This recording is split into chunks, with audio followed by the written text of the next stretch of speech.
Vai passar o medo, a angústia, a insegurança.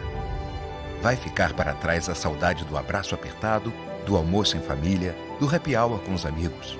As coisas ainda estão fora de lugar. Viva o agora. Diga que ama. Pergunte se está tudo bem. Olhe com carinho quem mantém a cidade em segurança. Fique em casa, se puder. Respire. Trabalhe. É hora de pensarmos no todo. Somos o país que não desiste até o último segundo da prorrogação. E juntos daremos a volta por cima.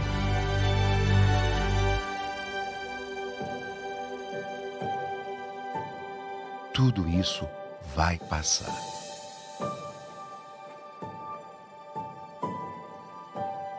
Enquanto não passa, conheça o novo jeito Quali de ajudar.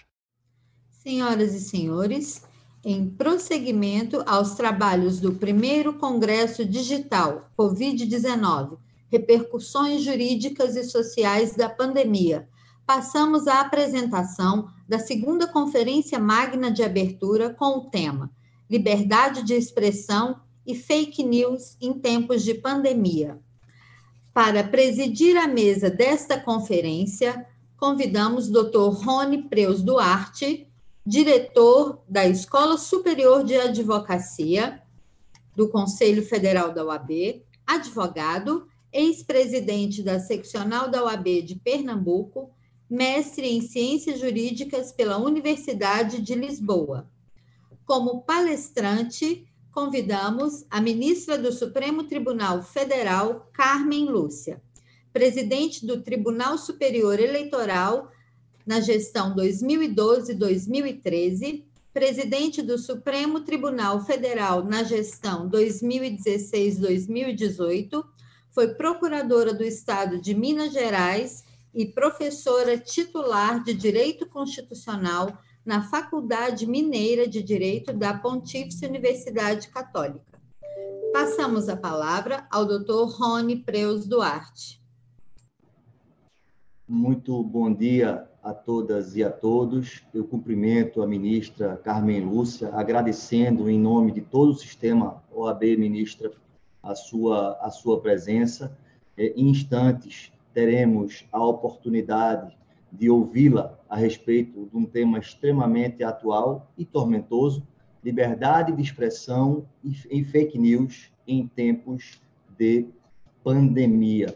Antes de passar a palavra, ministra, eu queria aproveitar a oportunidade, anunciando que já passamos dos 95 mil inscritos, o que confirma a condição do nosso evento, de maior evento jurídico já realizado em todo o planeta. Inclusive, demos aí inscrição num pedido de registro junto ao livro Guinness para que o recorde seja devidamente documentado.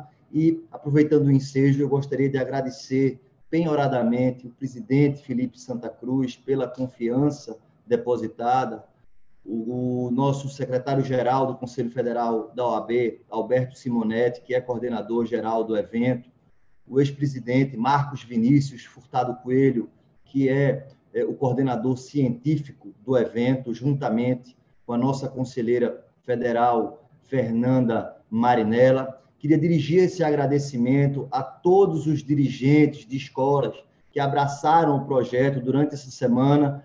Todas as escolas direcionaram as suas agendas para o nosso evento. Queria agradecer também os presidentes de seccionais e de subseccionais de todo o país pelo apoio e, sobretudo, ao nosso corpo funcional, que hoje, seguindo todas as recomendações sanitárias, nós temos uma grande equipe dentro do Conselho Federal, cuidando de toda a parte técnica do evento. Um agradecimento especial ao Rafael Pontes de Miranda, que é o diretor de TI da ESA Nacional e que foi um dos responsáveis pela possibilidade de nós realizarmos em tão curto espaço de tempo um evento tão grandioso. Então, eu passo, ministra, renovando os agradecimentos, a palavra para a sua conferência magna. Muito obrigado. Bom dia, doutor Rony, senhores participantes deste evento.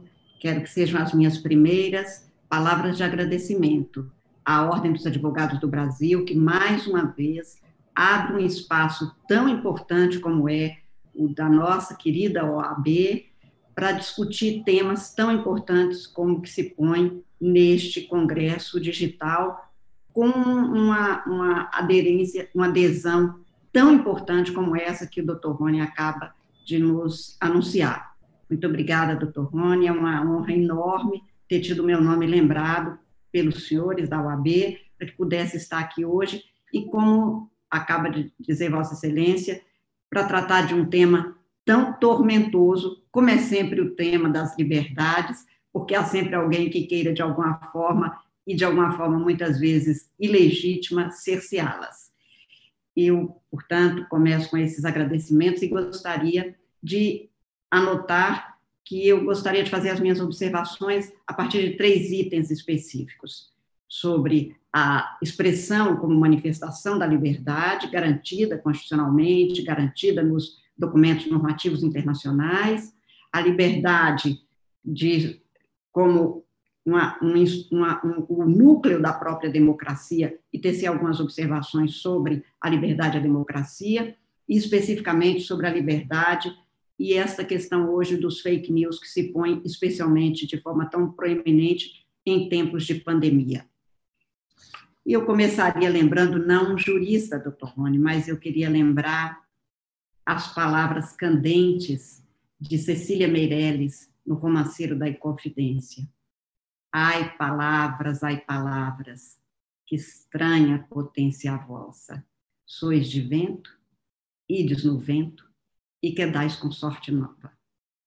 As palavras são sempre um instrumento de muita libertação, mas também que mete medo àqueles que não gostam de liberdade. Por isso, para sempre, parece que desde sempre estamos a falar em liberdade de expressão, quando, no século XIX, Stuart Mill mesmo achava que este era um tema já superado, porque imaginava que as pessoas não teriam mais como discutir o que a civilização já tinha conquistado como direito.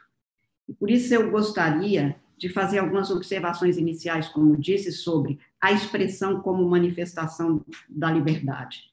Por que faço esta referência? Porque nós sempre falamos da liberdade de expressão, como está no título deste painel, dessa conversa, e é um direito conquistado e garantido contra qualquer tipo de contrariedade ou de adversação ao exercício e à manifestação dessa liberdade.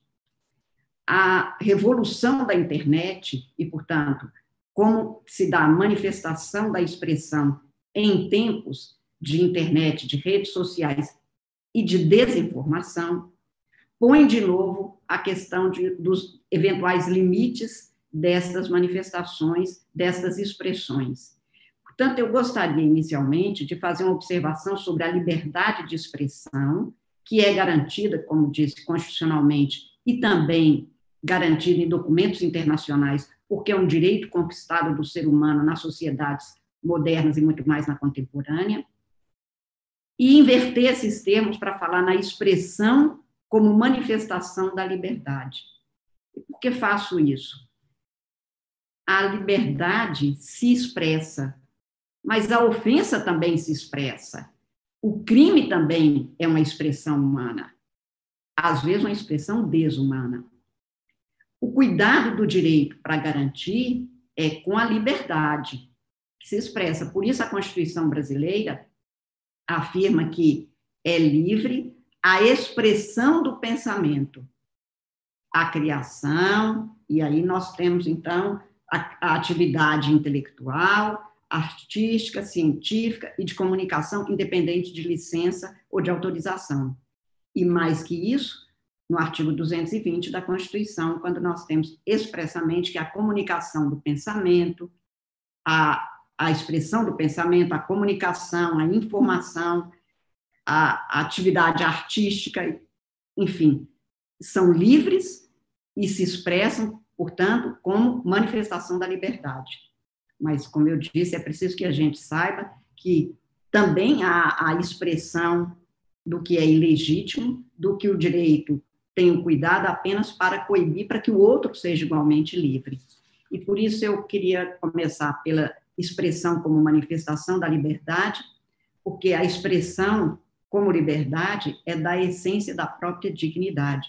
Não se cogita, por óbvio, de alguém que possa se considerar respeitado na sua dignidade sem que tenha a liberdade de se expressar, de criar, de ser igual na sua diversidade, de ser tratado com o mesmo respeito, com o mesmo espaço de liberdade garantido para se expressar, seja no seu pensamento, seja qual for ele, seja na sua ideologia, seja na sua crença, seja nas suas opções de vida. Portanto, a expressão é que é o objeto da liberdade. A expressão que se expressa como manifestação da liberdade é que é garantida pelo direito e respeitada pelo direito. E a liberdade é sempre respeitada pelo direito e a liberdade não pode ser cerceada, não pode ser limitada, como se põe na Constituição, nos termos por ela determinados.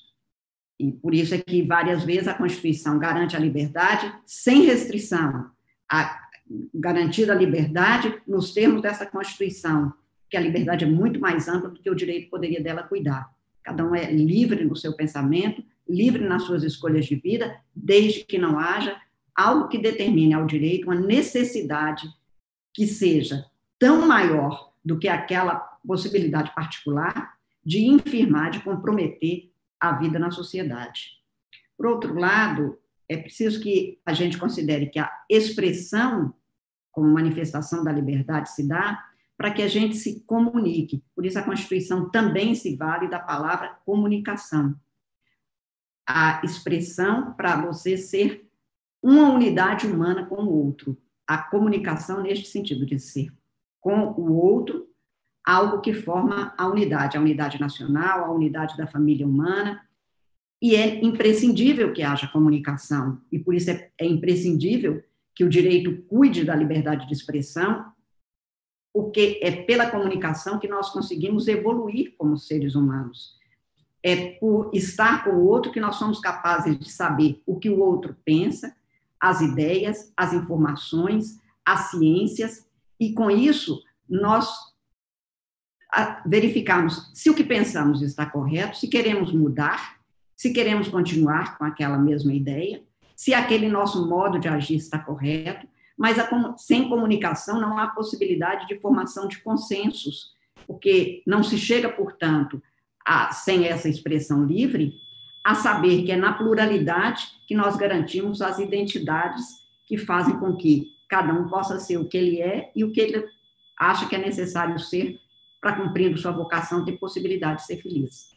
E, portanto, a expressão como manifestação da liberdade num espaço plural, que é o da sociedade humana, que nos dá esta comunicação necessária.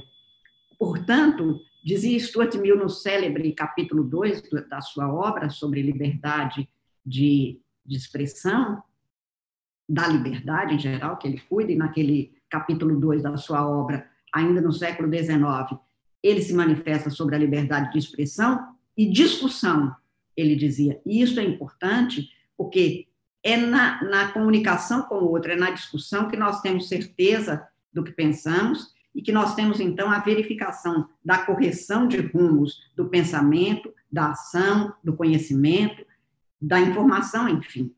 E isso nos faz mais livres. E eu lembraria que o Stuart Mill fala que quando não se permite a liberdade de expressão para que haja o debate, a discussão, a comunicação, o que se tem é um atestado de infalibilidade. A pessoa pensa algo, não quer se comunicar e não se comunica, e não se comunicando, portanto, ele fica naquele mesmo ponto em que ele se pôs, como se a sua fosse uma verdade absoluta, como se o seu pensamento não pudesse ser adversado, contrariado, contestado.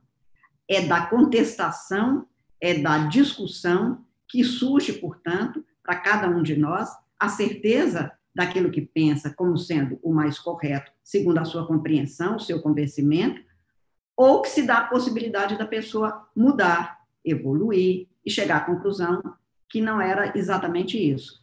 o direito, neste ponto, é um conhecimento exemplar, porque é dialético. No devido processo legal, nós temos, necessariamente, a possibilidade de ter contrariado um argumento pela parte contrária, porque só aí é que se chega a um convencimento daquilo que seja mais correto. Eu lembro, doutor Rony, que a Igreja Católica, no século XVI, criou a figura, que era pouco compreendida, mas que ainda hoje é citada não com aquela conotação, do advogado do diabo, que era um cargo que só foi extinto em 1983 pelo Papa João Paulo II, um advogado que era designado para contestar os argumentos no processo de beatificação e de santificação, porque o conhecimento da religião católica foi no sentido de que nem aquele que era tido como santo, nem argumentos que eram postos por alguém que seria superior espiritualmente ou na sua conduta de vida a todos os outros, nem este poderia ter estes fatos aceitos sem contestação. Era preciso que alguém fizesse o papel de contrariar, de adversar, para se concluir que aquilo que foi apresentado como correto em termos de verdade fática era efetivamente algo que poderia ser aceito como esta verdade. Até porque a verdade também evolui.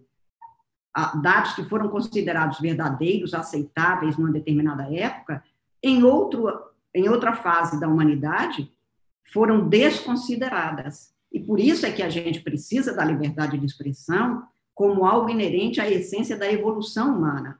E por isso é que quando se cala uma pessoa, determina-se não o silêncio daquela única pessoa, mas pode ser o silêncio da humanidade, o silêncio de um conhecimento que poderia auxiliar sempre a dinâmica humana, a evolução do conhecimento humano.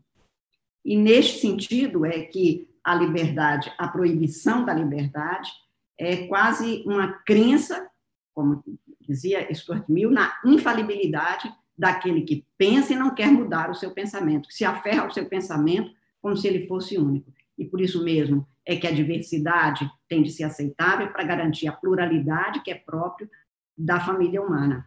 As pessoas são diferentes, pensam diferentes, podem contestar. O que precisa de ser, portanto, levado em consideração, como se tem na Constituição, é a manifestação livre da expressão na atividade, no ato, naquilo que se converte, portanto, num comportamento que pode ou impedir uma determinada ideia ou levar a situações de perigo para a liberdade dos outros ou para a condição humana dos outros.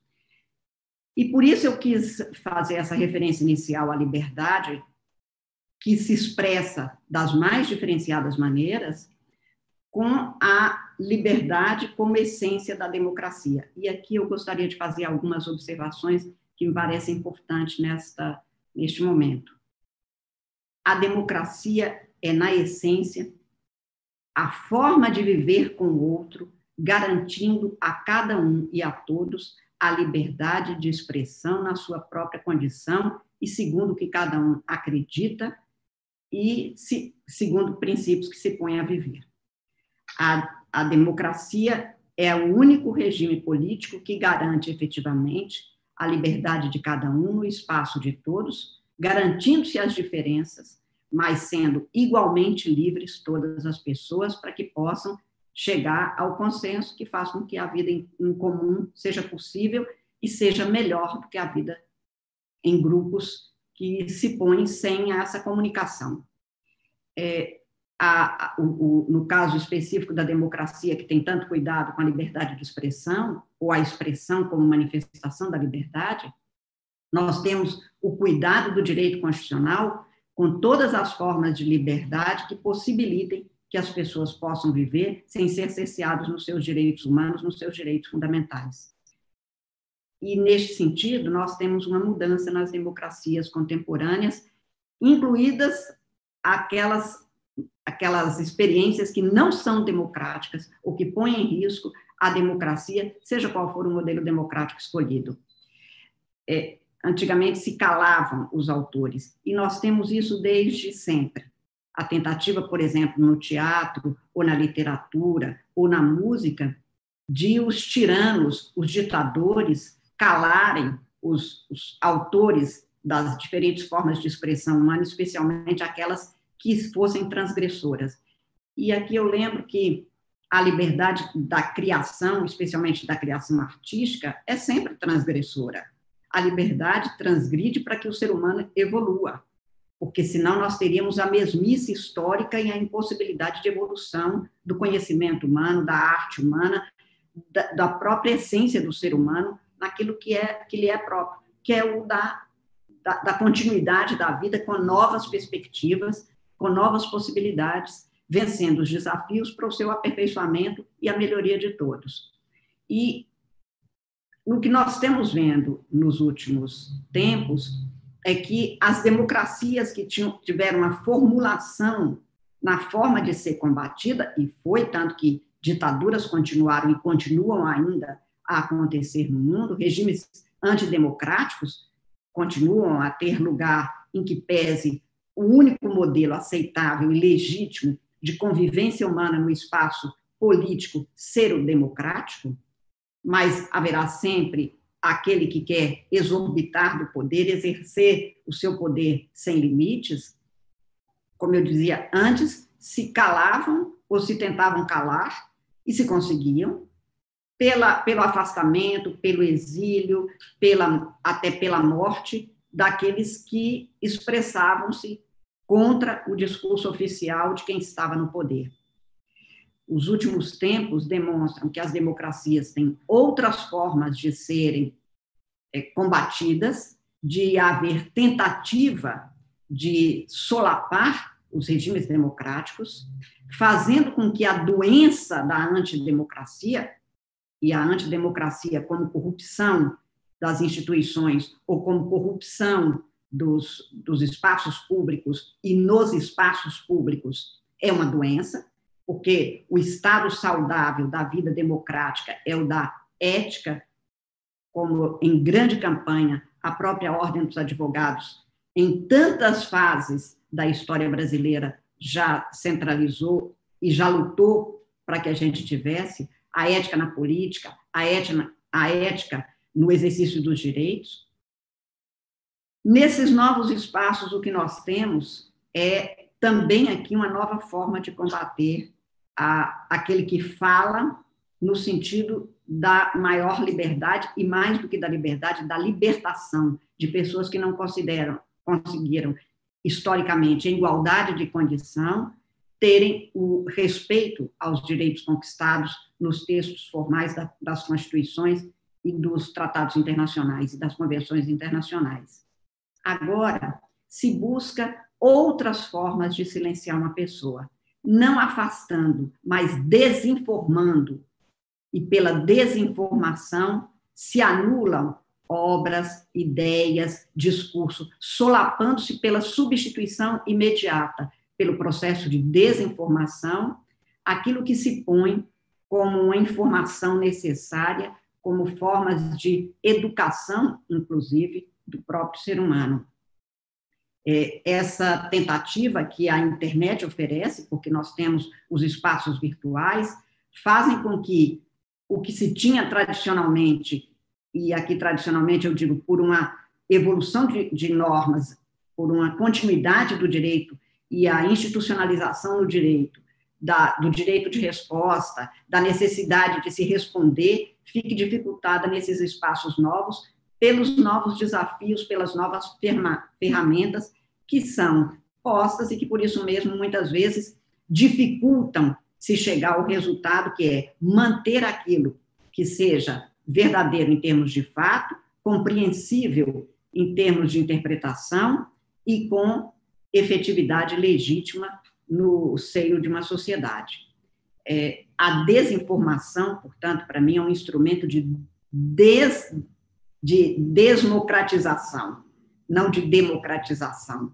Você tem a democratização pelo acervo de informações oferecidas para que a educação, a saúde sejam efetivamente respeitados e possam ser exercidos de forma livre pelas pessoas. E nós temos um processo de desinformação, que é a transferência, a oferta de informações falsas, de informações fabricadas em contrariedade a dados verdadeiros, a dados científicos, a dados referentes às pessoas, que levam a um esfacelamento das instituições democráticas, ou uma tentativa de corroer instituições, pessoas,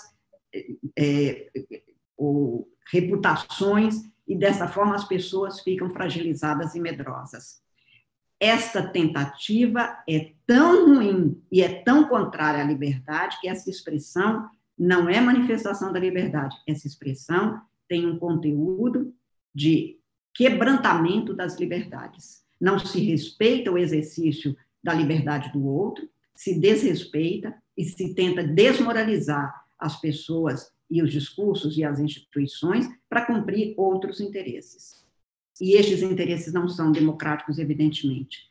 E aqui eu chamaria a atenção, ou faria uma referência ao que se tem na Constituição brasileira, que é tão apegada ao Estado democrático que se estabelece em seu artigo 1º e nos dispositivos que se referem às liberdades e à proibição de censura, porque o que se quer é exatamente uma manifestação livre e permanentemente assegurada a cada qual das pessoas, dos brasileiros, dos estrangeiros residentes, de todas as pessoas, enfim. O artigo 5º traz em seu inciso 9 que é livre a manifestação, a expressão da atividade intelectual, artística, científica e de comunicação, independente de licença ou de autorização. Significa dizer que todas as formas de expressão são livres, no sentido de que a pessoa estará exercendo aquilo que está assegurado como direito. E eu chamaria a atenção, o que é muito citado no caso brasileiro, da Constituição Brasileira de 1988, a comunicação, a expressão do pensamento, a comunicação do pensamento, como sendo assegurado a criação, a informação, dispõe-se no artigo 220 da Constituição, sob qualquer forma, processo ou veículo. E a comunicação do pensamento, e neste dispositivo não há a palavra liberdade, mas tudo que se contém ali diz respeito à liberdade de expressão, à liberdade de manifestação, à liberdade de criação, à liberdade de informação, portanto, de informar e ser informado, a liberdade que se traduz em qualquer espaço e que é assegurado, quer se diga respeito àquilo que se contém e que se expõe por um indivíduo em face do Estado, que não pode restringir, afirma-se na Constituição, não sofrerão essas comunicações qualquer restrição. Mas a Constituição também assegura, observado o disposto nessa Constituição. E o que se observa na Constituição é a liberdade que é garantida, não é expressão de ódio, não é expressão de ofensa, não é expressão de agressão. E faço essa referência porque, pela mesma palavra que se liberta, também por uma outra palavra no espaço, por exemplo, doméstico, é que um agressor ameaça a mulher e faz com que ela fique fragilizada, envergonhada, medrosa e sofra todas as formas de restrição em seus direitos. O que a Constituição assegura, portanto, e por isso eu disse no início e quis começar invertendo a equação jurídico-fundamental, é a expressão como manifestação da liberdade, porque interessa ao direito o que é do humano, que é o exercício da liberdade, não qualquer expressão que não fosse exercício de liberdade. E por isso mesmo, o parágrafo 2º do artigo 220 da Constituição estabelece que é vedada toda e qualquer censura de natureza política, ideológica e artística.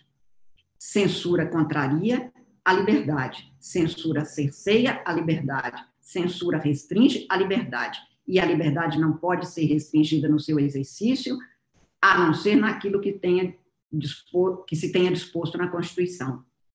Neste sentido, acho que a Constituição brasileira, primeiro, tem desde o seu preâmbulo a garantia de que o ser humano no Brasil, após uma fase tão dura, tão difícil, de tantas censuras, a garantia de que o Estado Nacional é obrigado a respeitar e a garantir que sejam respeitados pelos particulares e pelas instituições estatais o exercício da liberdade, e é proibido qualquer tipo de censura que possa ser oposta à liberdade, pelo que aqui nós temos a liberdade como essência da humanidade, a essência da democracia e o núcleo fundamental do direito brasileiro, do direito constitucional brasileiro. Até porque aquele que não tem a sua liberdade respeitada não tem a sua dignidade observada.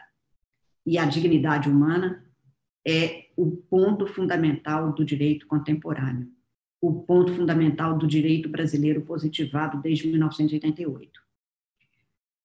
E aí nós chegamos à questão principal que se põe aqui neste momento, que é a liberdade de expressão e fake news em tempos de pandemia. Mas antes de falar em tempos de pandemia, eu gostaria de fazer algumas observações sobre o que significa esta desinformação e em tempos em que a internet domina todas as formas de comunicação ou tem um tão amplo espectro para atuar o ser humano com a ajuda de ferramentas que tantas vezes se faça sucumbir os próprios direitos ou ameaçar direitos fundamentais pelo mau uso dessas ferramentas em detrimento das liberdades e em favor da desinformação, que de alguma forma enfraquece ou pode vir a enfraquecer direitos fundamentais, o que não é admissível.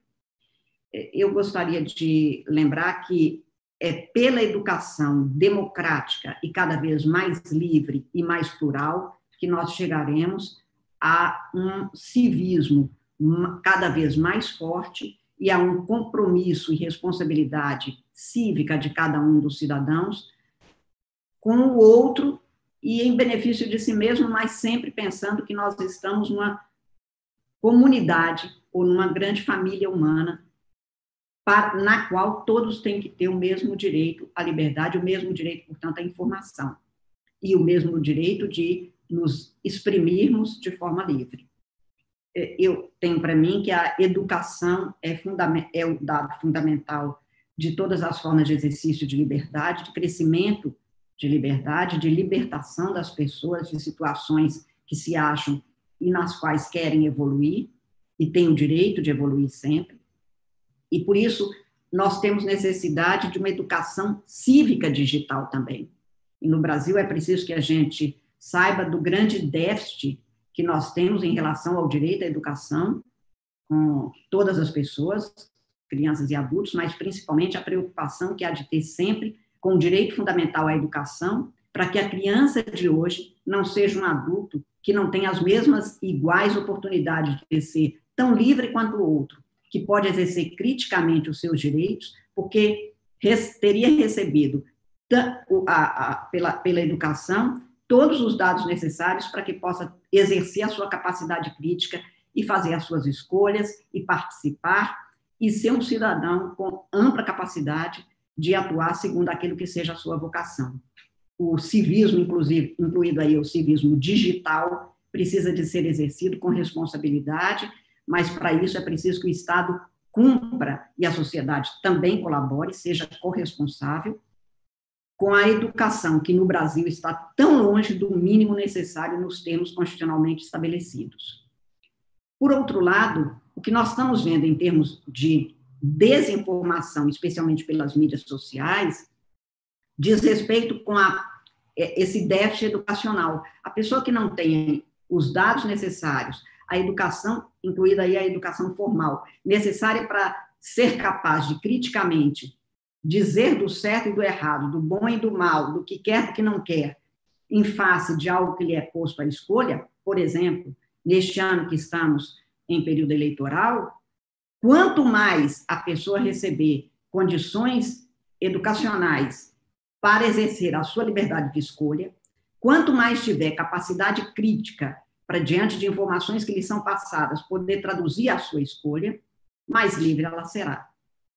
Isso está garantido constitucionalmente, embora não esteja sendo cumprido nos termos constitucionalmente estabelecidos. Neste quadro é que nós temos, então, a questão das fake news, que em todos os lugares do mundo, mesmo onde haja a educação assegurada a todos é um problema. Mas no caso de uma sociedade em que há essa carência educacional até no que é mínimo, é evidente que o mal que as fake news podem criar, que a desinformação pode gerar, é maior do que em sociedades nas quais as pessoas tenham capacidade crítica e podem se responsabilizar com maior acervo de informações para fazer face àquilo que lhe é encaminhado, que lhe é dirigido e sobre o qual ele pode se manifestar com maior maturidade intelectual. As plataformas digitais têm um conjunto de valores que precisam de ser submetidos àqueles princípios que o direito de cada povo adota. E são elas que devem se submeter aos princípios e às normas para que a gente não viva num espaço de faroeste digital, em que cada um faz o que quer, fala o que quer, atira como quer, repassa onde quer, e, como eu disse, desmocratiza ao invés de se comprometer com a democratização cada vez maior na sociedade, pela desinformação, uma vez que gera conteúdos falsos, gera conteúdos que põem abaixo o que é uma informação científica, artística, séria e legítima. Não tenho nenhuma dúvida que, se o Estado não pode fazer censura, plataformas digitais também não podem. Particular nenhum pode, porque ele não pode calar o outro, porque não existe o cala-boca. Mas as plataformas digitais têm o dever de, pelos seus grupos, que eles chamam hoje de times, fazer a avaliação dos conteúdos que são postos nas ferramentas disponibilizadas, para que não gerem práticas criminosas neste espaço, que, como eu disse, pode ser, ao invés de um espaço próprio de conhecimento e de informação e de oferta de dados, ser um espaço até de práticas criminosas. Neste caso, eu lembro que algumas dessas plataformas ou das empresas têm dito que os seus times, por exemplo, fazem a busca e a indexação de conteúdos sobre pedofilia, por exemplo, ou discursos ou conteúdos que são considerados criminosos e que eles conseguem apurar por imagens, pelos pixels, pelos disparos que são feitos de condução de práticas criminosas. E como eles não podem ser nichos ou ninhos de crimes, seria a mesma coisa de alguém que oferece o seu espaço físico para que os criminosos possam se reunir, eles acabam banindo. No caso típico da pedofilia, nós vemos isso já acontecer. Sei bem que, quando se tratam, por exemplo, de conteúdos que dizem respeito a aspectos de afronta, desmoralização de instituições democráticas ou de práticas e de pessoas que não têm este conteúdo, a dificuldade é maior. Mas é preciso que haja um encaminhamento que impeça qualquer forma de censura, que não possibilite que a liberdade, em nome da desinformação, possa ser cerceada e se faça, neste sentido, um ranking de informações que cada plataforma escolhe que ela vai disponibilizar ou não. Essa escolha não pode ser dela neste sentido. E o desafio está nisso. A ponderação necessária para que nem se cerceie a liberdade, nem se faça desses espaços nichos possíveis de acolherem práticas criminosas que, do mesmo jeito que nós temos para nos comunicarmos, estamos num congresso digital e, portanto, um espaço de legitimidade, possam ser espaços de ilegitimidade e ilegitimação, pelos quais nós tenhamos a censura restabelecida, o crime feito e, de outro lado, a censura estabelecida.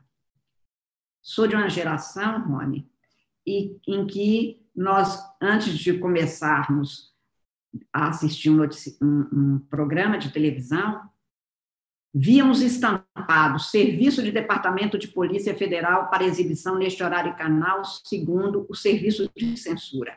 A censura era anunciada como um serviço. Na verdade, era um desserviço às liberdades, porque toda censura é um desserviço à liberdade. Isto não é aceitável no espaço democrático, como também não é aceitável que, em nome da liberdade, se expressem comportamentos que destruam a própria democracia e a liberdade do outro.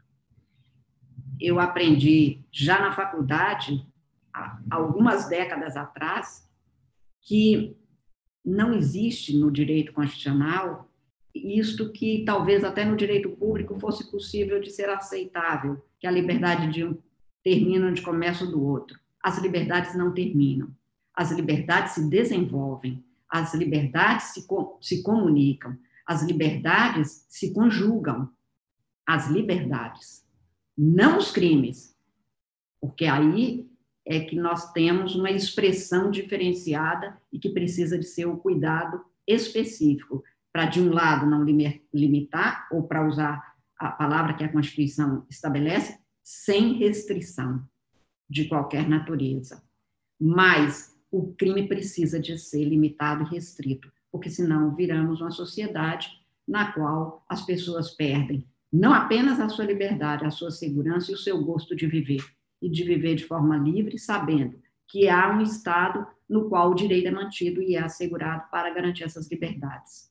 Essas políticas de uso, portanto, verificam hoje, pelas plataformas, e o Estado, neste caso, atua de forma residual, como afirmado bem pelo meu bom amigo e colega ministro Barroso, na busca de impedir que a institucionalidade seja, de alguma forma, caudatário ou fique a reboque de práticas que são consideradas ilícitas no sistema de direito. Até porque muitas delas comprometem a própria democracia e o Estado constitucional não se oferece ao seu desfazimento. Ele se põe com uma segurança tal das instituições que o próprio sistema se resguarda para que outras pessoas possam cada vez mais aperfeiçoar sem qualquer comprometimento democrático das instituições democráticas.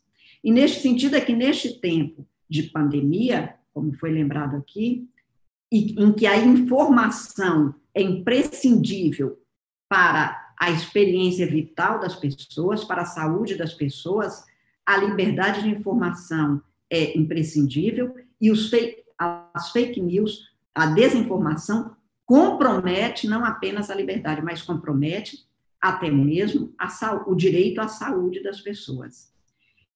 Acho que neste período nós temos a demonstração de como a liberdade de imprensa independente e responsável se mostrou e mostrou um serviço público.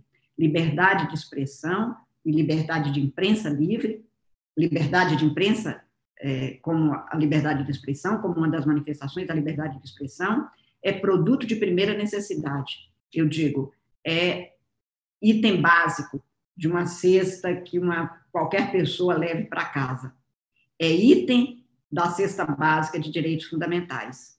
E a imprensa vem cumprindo exemplarmente este papel de informar com segurança para que cada um possa escolher a forma de vida com responsabilidade consigo mesmo e com o outro.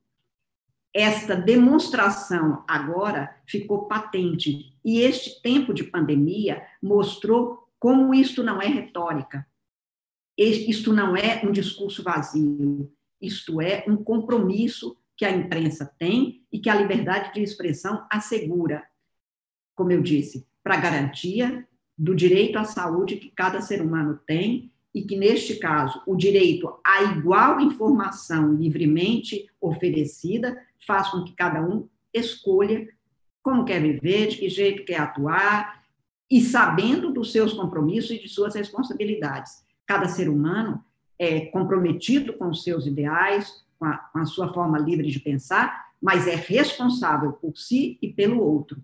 Por isso, ele não pode desconhecer a informação para alegar uma imunidade que ele não tem, que é o de se comprometer com outro ser humano, que em qualquer lugar do mundo, onde tiver alguém que esteja doente por uma atuação irresponsável do outro, haverá de saber que ele participou deste quadro.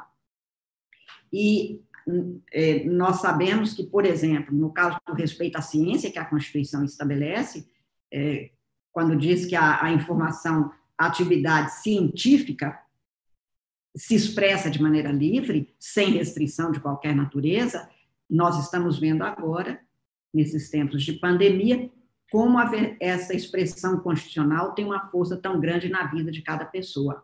Não fossem as informações científicas, não fosse a atuação de toda a classe, de médicos, de profissionais da saúde, de infectologistas, de cientistas, buscando pelo menos algum tipo de medicamento, buscando a vacina, oferecendo quais são os comportamentos adequados para fazer face a esta pandemia, talvez nós tivéssemos uma situação que já é tão tragicamente grave, como no caso brasileiro, estamos chegando passamos de 80 mil mortes pela Covid, e nós poderíamos ter situações até mais graves, não fossem essas informações que, principalmente a imprensa livre, pela legitimidade que tem de expor os dados, de legitimar os autores das informações, de dar espaço para que a gente tenha conhecimento do que ainda é uma insciência,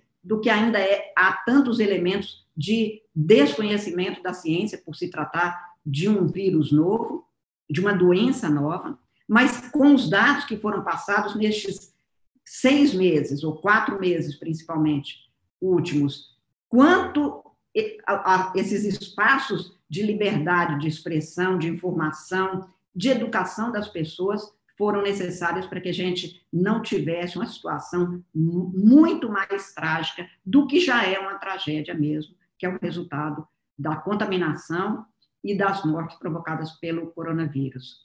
E por isso mesmo eu sei que é por essas informações livres e por essas expressões livres que são dadas em espaços legítimos, sérios, responsáveis, que nós podemos avançar tanto no nosso conhecimento quanto nas nossas práticas.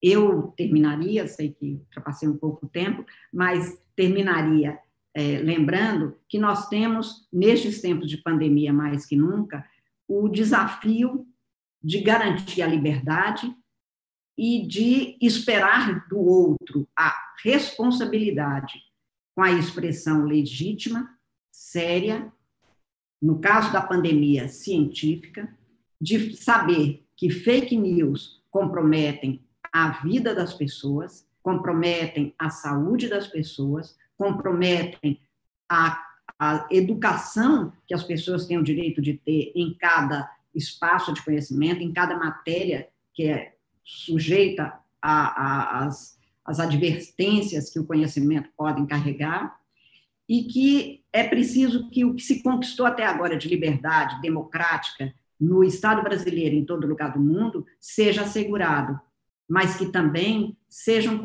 coibidas expressões que não são manifestações de liberdade, mas são práticas criminosas que não podem continuar. Eu acentuo, no entanto, que não há que se caminhar por nenhuma trilha, nenhuma vereda que seja de censura, e a Constituição não fala apenas em censura prévia. A Constituição estabelece que é vedada toda e qualquer censura. Portanto, não se pode censurar expressões como manifestações de liberdade, seja no campo da ciência, seja no campo da arte, seja no campo da expressão a mais geral possível. Mas não se há de garantir que a própria democracia fique comprometida pelo comportamento voluntarista e particular de quem quer que seja, especialmente quando esta expressão compromete ou essa expressão fragiliza as instituições democráticas. E as instituições democráticas que são do próprio povo. O que tenho para mim é que as fake news desafiam, em tempos de pandemia, o próprio conhecimento legítimo, autorizado, daqueles que têm os dados necessários para que as pessoas possam saber como atuar, de que forma agir em benefício da sua saúde e da saúde dos outros, da sua educação e da educação dos outros. Mas nada pode ser feito que leve a um comportamento censório, a um restabelecimento daqueles, aspas, malfadados serviços de censura. Censura não é serviço, censura é desserviço e não pode ser aceito de qualquer forma, em qualquer natureza. Portanto, o desafio que nós temos é garantir e ampliar os direitos à liberdade que foram conquistados e garantir que, em nome da liberdade, não se adotem práticas que impeçam o próprio exercício da liberdade. Eu iniciei, doutor Rony, citando Cecília Meirelles, e eu queria terminar em algo que ela fala, nas palavras aéreas, ai palavras, que estranha potência a vossa, e ela dizia algo que se referia ao movimento da Inconfidência Mineira. Ela dizia sobre as palavras: "Ieis pela estrada afora, erguendo asas muito incertas entre verdade e galhofa, desejos de um tempo inquieto, promessas que o mundo sopra." Quer dizer, a verdade é a galhofa, a verdade é a mentira, o que é a verdade, desejos de um tempo inquieto. Nosso tempo é muito inquieto e muito tumultuado. Nosso desafio pode ser maior, mas a possibilidade de construção de trilhas jurídicas legítimas e democráticas para quem vier na sequência deste caminho também são maiores, porque há promessas que o mundo sopra. Eu acredito nisso e agradeço mais uma vez à Ordem dos Advogados por abrir esses espaços que são exatamente a demonstração de que a liberdade de expressão continua sendo assegurada e continua sendo um benefício. Eu parabenizo toda a Ordem dos Advogados e faço isso na pessoa do nosso querido presidente, doutor Felipe Santa Cruz, que abre esta possibilidade de que continuemos a conversar e a discutir numa expressão livre de todas as possibilidades que nós temos e a responsabilidade que nós mantemos com cada cidadão brasileiro e com todos os advogados brasileiros. Muito obrigada mais uma vez. Muito obrigado, ministro. Eu gostaria aqui de vocalizar as dezenas de milhares de palmas virtuais desta palestra, que foi extremamente enriquecedora e que, infelizmente, pelas circunstâncias tecnológicas, terminam de forma quase que silenciosa. Eu queria trazer também, ministra, uma observação que eu acho importante nesses tempos de tristeza, de muitas vezes de desespero, dizer que mesmo nas circunstâncias mais dramáticas e catastróficas, somos capazes de extrair lições e ensinamentos, né? A partir desta pandemia, conseguimos realizar um evento que reúne até agora quase 100 mil pessoas. Eu queria agradecer ao Supremo Tribunal Federal. Temos 8 ministros do Supremo Tribunal Federal, 20 ministros do STJ, os maiores juristas no Brasil, oferecendo um conteúdo de qualidade, o que é muito fruto desse cenário que nós nos defrontamos. Então, eu queria renovar, em nome da OAB, os agradecimentos. Queria fazer mais um registro, né, de agradecimento à coordenação executiva, nas pessoas dos advogados Delmiro Campos, da Luciana Gluck Paul, da OAB da ESA do Pará, e do Rafael Lara, de Goiás. Muito obrigado, ministra. Tenha um bom dia. Eu que agradeço mais uma vez. Muito obrigado. Bom dia a todas e a todos. Boa tarde a todos. Muito obrigada mais uma vez. Agradecemos as ilustres presenças das autoridades deste painel, que tratou do tema liberdade de expressão e fake news em tempos de pandemia. Convidamos a todos que nos assistem que continuem conosco, nos prestigiando com suas presenças. Muito obrigada, boa tarde.